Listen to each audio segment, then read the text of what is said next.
बिस्मिल्लाहिर्रहमानिर्रहीम। नाज़रीन करام, आज हम लोग कराची से बलूचिस्तान की तरफ जा रहे हैं। ये रास्ता में जामिया फ़ारूक़िया कराची फ़ेज़ 2 से हम लोग गुज़र रहे हैं। ये बड़ा ही पुरफ़ज़ा माहौल है। तो 2-3 दिन पहले जो बलूचिस्तान में शर्पसंदों ने जो एक बर्बरियत की फ़ज़ा कायम की, हम लोग अल्हम्दुलिल्लाह सुम्मा अल्हम्दुलिल्लाह खैर सगाली के लिए बलूचिस्तान में जा रहे हैं। मेरे साथ जो मेवे सफ़र हैं बाबू भाई हैं, ये कराची के एक नामवर सहाफ़ी हैं, तजिया नगार हैं।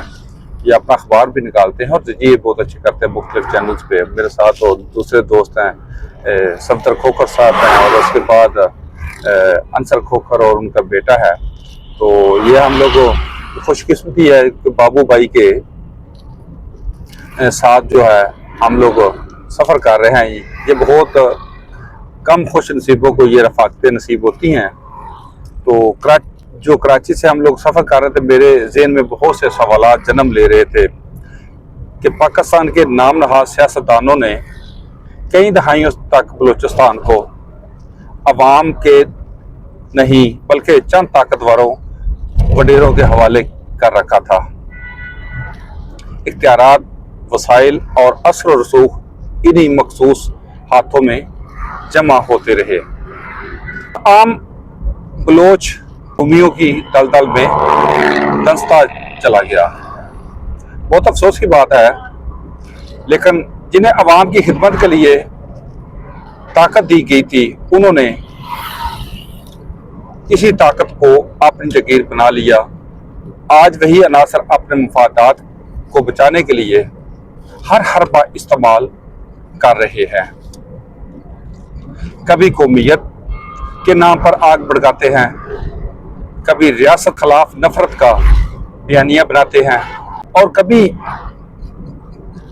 नौजवानों को गुमराह करके पहाड़ों की तरफ धकेल देते हैं। यह हकीकत अब छुपी नहीं रही कि बलूचिस्तान की पसमानदगी की सबसे बड़ी वजह बैरूनी दुश्मन से ज़्यादा अंदरूनी इस्तिसाल है। वो निज़ाम है जिसने चंद ख़ानदानों को सरदार बनाया और करोड़ों अवाम को इख्तियार कर रखा है कि पाकिस्तान में अब वक्त आ गया है कि पाकिस्तान की सियासत में हकीकी तब्दीली लाई जाए। ताकत का सरचश्मा मोहल्लों से निकल कर अवाम के हाथों में आए। तालीम हर बच्चे को मिले, रोज़गार हर बच्चे तक पहुँचे, तालीम हर बच्चे तक पहुँचे, हुनर हर नौजवान को मिले, रोज़गार इज़्ज़त के साथ फराम हो, ताकि किसी को बंदूक उठाने की ज़रूरत ना पेश आए। जिस दिन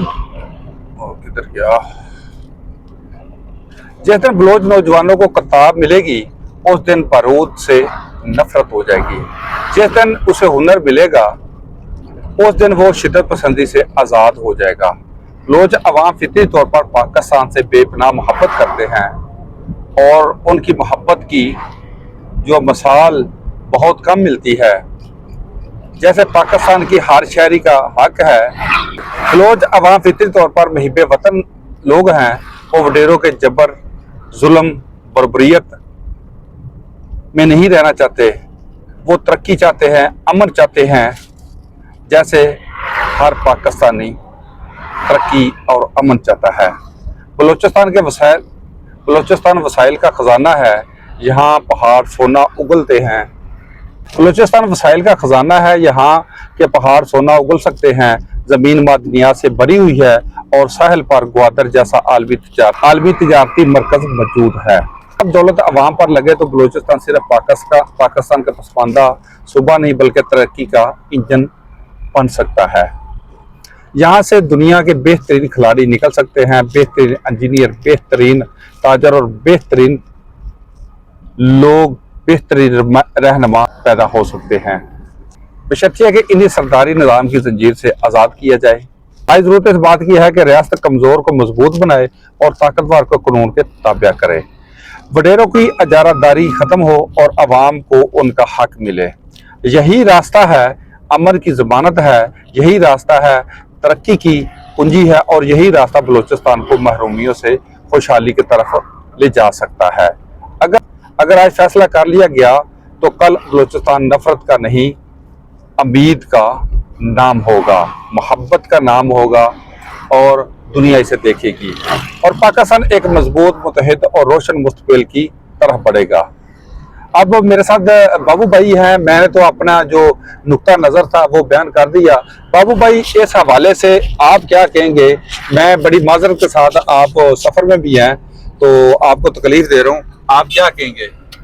اب یہ ہے کہ جو نقطہ نظر تھا آپ نے بلوچستان، بلوچ قوم، اب بحیثیت ایک پاکستانی، آپ نے جتنے بھی وہ محرومیہ تھی یا کمپلیکس کے شکار معاملات تھے یا ریاست کے اندر جو حقائق چھپے ہوئے، وہ نقطہ نظر اٹھا کے، وہ آپ کی ذاتی رائے بھی ہے لیکن اس میں بہت ساری چیزیں جو ہے وہ حقیقت سے مطابقت رکھتی ہے، اور جب تک ہم حقائق پہ بات نہیں کریں گے، جب تک ہم ایک جان نہیں ہوں گے، جب تک ہم ایک مٹھی نہیں ہوں گے، ایک پاکستانی نہیں ہوں گے، تو تب تک یہ جو آپ نے نام نہاد جاگیرداروں اور حکمرانوں کی بات کی ہے، یہ اسی طریقے سے ہمیں ٹکڑے کریں گے،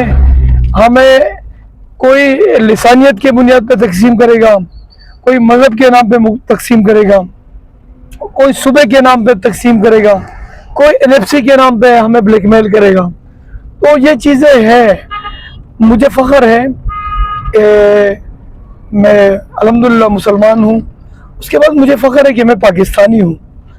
باقی چیزیں ہم نے پس پر ڈالنا ہے، جب ہم اس کو دھکیلیں گے ان چیزوں کو کہ ہم مذہب میں منافرت کو ہوا نہیں دیں گے۔ بات کاٹ رہا ہوں، قطع کلام آپ یہ دیکھیں، یہ سانحہ بلوچستان کے بعد ابھی ہر بلوچی نے یہ فلیگ لگائے ہوئے ہیں، پاکستانی فلیگ لگائے ہو، کشمیر کے فلیگ لگائے ہوئے ہیں۔ جی جی یہ دیکھیں آپ کے شاید آپ کو جی جی میں کلوز کر کے دکھا رہا ہوں، یہ انہوں نے فلیگ لگائے، یہ ان کی بالخانہ محبت ہے پاکستان کے ساتھ، کشمیر کے ساتھ، اور یہ پاکستان کے محب وطن لوگ ہیں، لیکن بات کچھ نہیں، جسے چند ڈیرا نظام نے، چند نام نواز سیاستدانوں نے ان کو یرغمال بنائے رکھا ہے۔ ابھی دیکھتے ہیں بلوچستان میں کیا، ابھی رش بھی زیادہ ہے، انشاءاللہ آگے بات ہوگی بلوچستان میں جا کے انشاءاللہ۔ پاکستان زندہ باد۔ جی سر، ہم پہنچ چکے، اب چوکی میں داخل ہو چکے ہیں۔